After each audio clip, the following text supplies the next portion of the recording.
Mi gente, we need to have a serious talk about Airbnb. So, in case you missed it, over the weekend in Mexico City, there was protests against American immigrants. No, y'all not expats, y'all are immigrants who have been displacing the local population in Mexico City by buying properties, using short-term rentals like Airbnbs, creating inflation, and not wanting to integrate with the local economy or culture. And before the racists come into my comments, this is not the same thing that is happening in the United States. The immigrants that come into the United States positively contribute to the American economy. Yes, even the undocumented immigrants pay taxes, or else, you wouldn't be having ICE going to the IRS to search the tax records of those undocumented persons. For further context, the policies that allowed for the rise of Airbnbs in Mexico City was pushed by now President Claudia Sheinbaum when she was mayor of Mexico City in an attempt to drive tourism.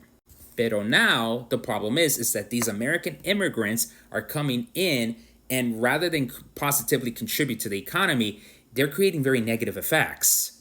Pero travel, I've already booked my Airbnb in Mexico City. I want to be there for the World Cup, and it's a cheaper alternative than some of these hotels. Hell, not even the hotels are showing up on my apps. And yes, that probably is true. The Airbnbs might be cheaper.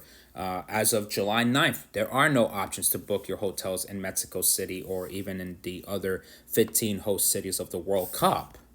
But we have to be conscious travelers and tourists to the countries and to the other cities that we visit in the next World Cup, because by using Airbnbs and short-term rentals, we are contributing negatively to the local population.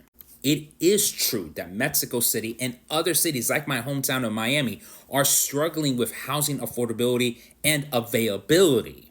And the Airbnb platform is no longer a place where a homeowner can just rent out their room while they're away for the weekend. No, the Airbnb has been taken over by private equity firms, by real estate speculators who are buying up properties all around the world, displacing the local population, and then pretty much catering to, short-term tourists.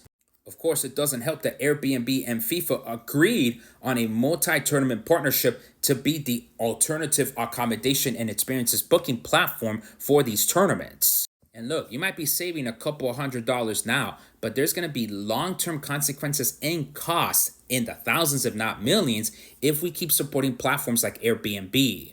Think about it. If locals in Mexico City don't have a place to live, where do you think they're going to go?